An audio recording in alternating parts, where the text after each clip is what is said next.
दिनै 40टा समस्तिनि रायजो राजाफोरा बयबो लैहोर लैहोर फैनानै UPPL दोलोखौ हेफाजाब होफैदों आरो बिथांमोननि जे हेफाजाब होनायखौ नुयोब्ला थारैनो एबार 100% UPPL सरकार दागोना रोखा जानानै दङ। दा रायजो राजाफोरनि जे हास्थायनाय लुबैनाय 17 बोसोर जायफोर दैदेनगिरि बिथांमोन दंमोन बिथांमोनखौ देरहाखांनायनि उनाव दिनै जाबायदि डेभेलपमेन्ट जानायखौ लुबैदोंमोन रायजो राजाफोरा बिथांमोना हयथ' मोननो हादियासै। बेनिखायनो दिनै रायजो राजाफोरा बयबो सोलायनायखौ लुबैनानै दिनै लैहोर लैहोर फैनानै UPPL हानजाखौ सापर्ट खालामदों। दिनै आइजो माहारियाबो सांग्रांथि जादों। दिनै हौवाफोराबो सांग्रांथि जानायनि गेजेरजों आइजो माहारिया सांग्रांथि जादों जिहेतु सरकारखौ UPPL सरकारा दानो थांगासिनो दङ। बेनिखायनो बिथांमोननि जे सेल्फ हेल्पनि गेजेरजों आरो बिथांमोननि जे हास्थायनाय आइजो माहारिनि जाबायदि डेभेलपमेन्ट एवारनेस प्रग्रामनि गेजेरजों बिथांमोननि जे डेभेलपमेन्ट जानायखौ जों आइजो माहारिनिफ्राय जे मोननो हादिया बेखौ मोननो हायैनि थाखाय दिनै आइजो माहारियाबो सांग्रांथि जानानै UPPLखौ सापर्ट खालामदों। दा बेवहाय जुदि आइजो माहारिखौ जुदि जोङो गादबनानै जुदि दोनोब्ला अब्ला दिनै आइजो माहारिया जिहेतु MBBS पास खालामनायनि गेजेरजों सोरबा PhD लालायनायनि गेजेरजों आरो सोरबा फरायनायनि बेला फारसेथिं नायोब्ला फरायनायनि गेजेरजों सोरबा गेलेनायनि गेजेरजों बयबो दिनै बर' माहारिनि आइजो माहारियाबो नामखौ लाखिलांनो हादों। बेनिखायनो दिनै डेभेलपमेन्ट सिस्टेमखौ जुदि मोजां खालामनो हाब्लासो आरो जौगागोन। बेनिखायनो बयबो सोलायनायखौ लुबैनानै UPPL हानजायाव हाबफैदों। बेवहाय नैबे UPPL हानजानि बुंनाय बादिब्ला जेनेबा सेल्फ हेल्प ग्रुपआथ' बेवहाय जोंनि UPPLआ दाना होनाय नङा। मानोना बेवहाय गभर्नमेन्टनि स्किम बायदिसो आरो बेवहाय 75,000 होगोनखौ जोङो जोंनि UPPL हानजानिफ्राय होगोन होननानै बुंदों। जोङो बेवहाय रावखौबो जोङो प्रलोभन होनाय बायदिबो जायाखै। मानोना आइजो माहारियाबो सेल्फ हेल्पनि गेजेरजों सोरबा दाउ फिसिनायानो जा सोरबा अमा फिसिनायानो जा जाबायदि जोंनि आइजो माहारिया सेल्फ हेल्पनि गेजेरजों मोननांगौ बेखौ BPFनि मानसिफ्राबो आगोलाव होनो हायोमोन। नाथाय दिनै बिथांमोननिफ्राय मोनैखायसो दिनै जाहाथे UPPL सरकार फैनाय लोगो लोगो होनो हायो। बेनिखायनो जोंनि UPPL दोलोनिफ्राय हानजानिफ्राय 75,000 होनाय जागोन होननानै बुंदों। आरो बेवहाय जों जुदि बुङोब्ला जोंनि UPPL हानजा जानानै जुदि बुङोब्ला आगोलाव BPFनि मानसिफ्रा जाबायदि होबोबाय होयै बाथ्राफोरखौ जुदि बुङोब्ला जों बेफोरखौ जेबो माबा मोनसे खहा खालामनो हागोन होननानै साना। डक्टर अनजलि दैमारि आब' बिथाङा जोंनि आइजो माहारिखौ लानानै माबा मोनसे खहा खालामगोन होननानै जों साना। जिहेतु बिथाङा बोजोबाव थानानै आफादगिरि हिसाबै थानानै दिनै BPFआव हाबबाय। दा BPFआव जइन जानायलाय दिनै बिथांखौ रावबो मानसिफोरा मोजां सानला।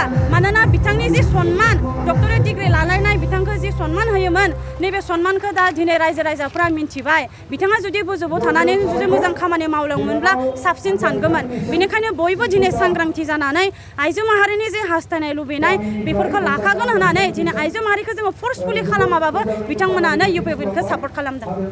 बासिनो मियाबावसो बिथाङा इलेक्सनखौ थाबैनो खालामनांगौ होननानै रेलि मोनसे ओंखारदों। दा बेखौ जुदि नायोब्ला दिनै UPPL हानजानिफ्रायबो इलेक्सनखौ थाबैनो खालामनांगौ होननानै बुंदों। दा दिनै BPF हानजायाव हाबैबाय नालाय डक्टर अनजलि दैमारि आब' बिथाङा दा बिथांखौबो जोङो पावार हांग्रिखौनो होननानै बुंनांसिगोन आरो 100% उदालगुरियाव मोनबा समस्थियाव दिनैनि दिनाव माने मोनबाबो UPPLनिया देरहानाय खाथां।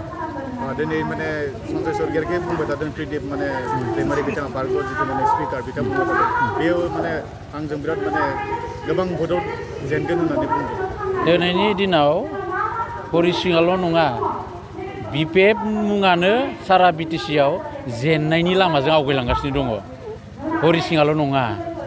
बेराफारसेथिं जोंनि उदालगुरि जिल्लानि माने बे उदालगुरि जिल्लानि धीरेन बर' बिथाङा बुंदों जे माने BTR सुक्तियावनो माने गासैबो माने प्रमद बर' बेखौ हाइजेक खालामनासो लादों। नङाबा NDPनि जि सुक्ति गोजौ थाखोआव जानांगौ होननानै बुङो। बे बेलायाव नोंथाङा दा बिथांमोननि खोथाखौ मा होनना बुंगोन गाव हालौना गावनि हाखौ मोन्दों ना मोनाखै गाव मिन्थिया। बिथां धीरेन बर'आ गावदि जाम्बा बेखौनो दिनै बुंनाय जादों। बेजोंहा प्रमद बर'खौ हाइजेकनि खोथा बुंनाय जायाखै। अनजलि दैमारियाथ' मोनसे फावथिनायाव फाव लानायनिसो फाव लागासिनो दङ।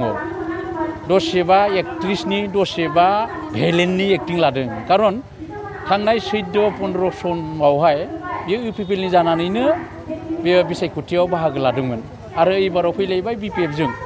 बेनिखायनो आं बुंनो नागिरो अनजलि दैमारिया सासे माने नाटकनि एक्टिं खालामग्रा फावथिनागिरिसो। बेयो अनजलि दैमारिनि बुंनायजों दिनै बर' हारिया गिदिङा। अनजलि दैमारिनि बुंनायजों UPPLआव जेबो खहा जाया।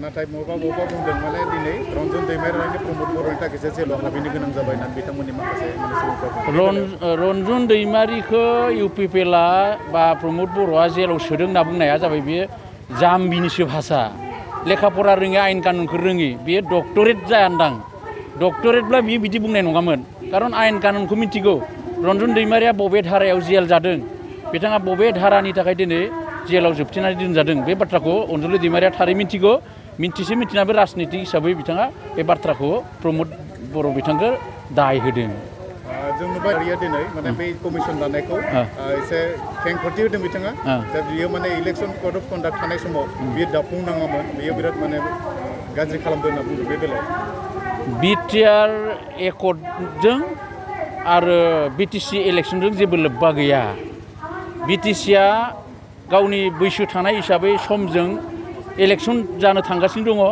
आरो बिटिआरआ जाबाय मोनसे सुक्तिनि द्वारा फैनाय आरो बे सुक्तिनि मोनफ्रोमबो दफाखौ भारत सरकारा मावलांबाय थानाया बेयाव मडेल कड अफ कन्डाक्टजों जेबो लोब्बा गैया बिथाङा बेखिनि बाथ्रा बुंनाया बिथांनि जाम्बाखौ परिचय होनाय जादों बेहाय बहाबा माने राजखान्थियारि खैसारिफोर दङ नामा निश्चय दङ दिनैनि दिनाव बिटिआर सुक्तिनि मोनफ्रोमबो दफाखौ मावफुंनायाव हाग्रामाया जिर' जागासिनो दङ खारन हाग्रामा मैयानिफ्राय जिन्दा मरा खारन बिटिसिआ गैला बिटिआर फैबाय हाग्रामाया थांनानै दङ खिन्थु जिन्दा मरा बियो जारिमिन जाबाय हाग्रामानि आखाइजों लिरनाय बिटिसिआ दिनै जारिमिन